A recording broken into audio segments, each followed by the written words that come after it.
Welcome back to Trekyards, everybody. He is Commander Cockings, who is hopefully steering us in the right direction for this episode. Wait, your panel isn't working? I'm the captain. I don't have the manual steering columns. I mean, it was in the middle of the Enterprise. Yeah, I mean, that's your choice to not step forward. And you don't want to stand up, do you? You like the chair. I do like the chair's comfy.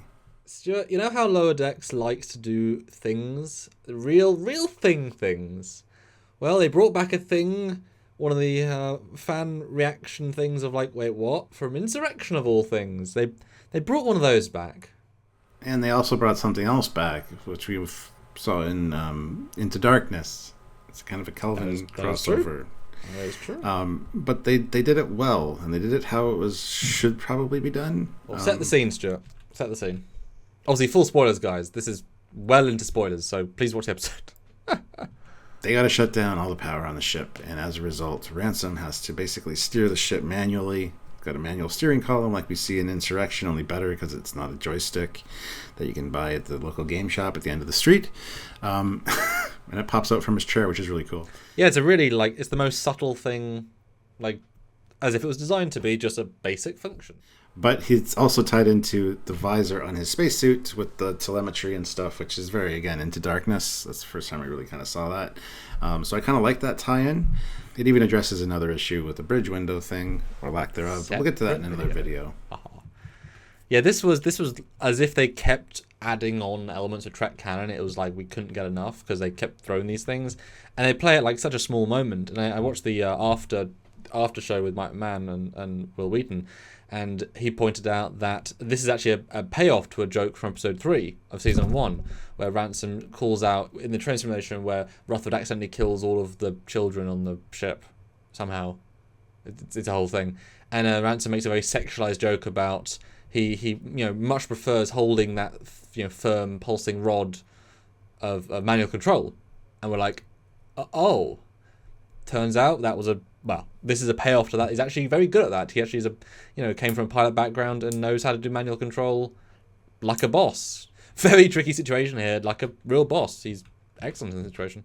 And we actually get, and this is another thing that ties into the manual control stick, which is really nice to see, actually, finally, is the reaction control thrusters firing.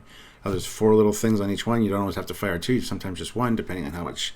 I mean, it was so beautifully done. Everything about the scenes just spoke, like it tied everything together. It took lore and canon from all the years of Trek and just threw it into a great scene. Well, it's fantastic. Yeah, well, like I said, it was Insurrection combined with Into Darkness, combined with that one episode where Picard has to pilot a ship and you see the RCS, all in one scene, all effortlessly, because it was a very, let's not say logical necessarily, but a very creative solution. And ejecting the view screen and do it manually, yeah, it's very clever, and it worked. And what a boy, they went all out. The crew. I mean, this is how much more risky can you get in this plan? But hey, it was fantastic. Like I applauded this scene. I applauded everything in this episode pretty much, and this was just great. It corrected the manual steering column for me because I really dislike it in Insurrection. Like, it has fire buttons. You just turn the Enterprise into like a simulator in a video game. It just seems stupid. But this one makes sense. Why are they still using wheels on their Argos? If it ain't broke, don't fix it. That's actually a really good argument as well, actually. I just came up with it. But it's a funny old thing in Insurrection. Yeah, they definitely played it better here. I mean, let's be fair, it's a little bit of a thin column thing, and it would have been kind of cool if you had 2, like a bit more control. But although it's interesting the second in command gets that, you would think the pilot's chair would have that. Or maybe they all have that, which would be... I like an Enterprise E that it pops up like kind of in the center of everything, so whoever needs to do it can do it. I mean, I'm sure each chair on the Cerritos maybe has it. Maybe that's a new feature. That seems like such an unnecessary thing, though. It does, absolutely, it does. Like, it should have been he should have like said, right, click. I haven't been in the pilot's chair for 5 years. Sits down the column. But I guess they haven't got handrest. They haven't got handrest. That's why they couldn't do it. But I like how it tied into the visor on his suit, though. I mean, that was great to see the. I mean, you would have lots of telemetry on those visors, and we've seen them enough times in Lower Decks to kind of appreciate them. And it felt very, very JJ, but obviously, the licenses have been combined now for a couple of years. We saw in season 1 JJ stuff. So, I mean, even some of the graphics were almost verbatim, just obviously Prime version. It was, right there. That also ties it into Discovery, though, as well, with the displays on the inside of the thing. So that's fine.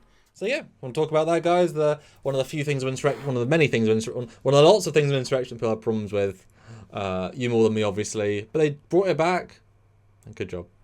Yeah, and we do want to point out too that we do have a video coming out about the view screen. It's a thing, and we want to talk about it. So stay tuned for that. Make sure you subscribe to the channel and click that notification icon so you don't miss it. Select it to all, and like this video. Comment down below what you thought about this and whether you enjoyed it, thought it was silly, thought it was fun, thought it was awesome. Let us know in the comments. We love that kind of stuff. And if you want to carry on that kind of discussion live in real time, join us for our lives, which we do multiple times a week. We do. We love doing the really in-depth breakdown stuff. We find joy in it. You guys, we know, love it. And no other channels take that much time to look at stuff. So if you can and want to support that same level of depth, then support us financially if you can via Patreon, PayPal, joining the channel on YouTube, or super chatting, which is our personal favourite because it means you get to have your say and we want this conversation. So thanks so much in advance. And I guess we'll see you next time for another breakdown of the season finale. Oof. That's right. So until then, I'm Captain Foley. I'm Connor Congs. But I think the panels are working now. I think we just pilot normally. I don't think we need to use the manual. I think we're good. Onward. Yes.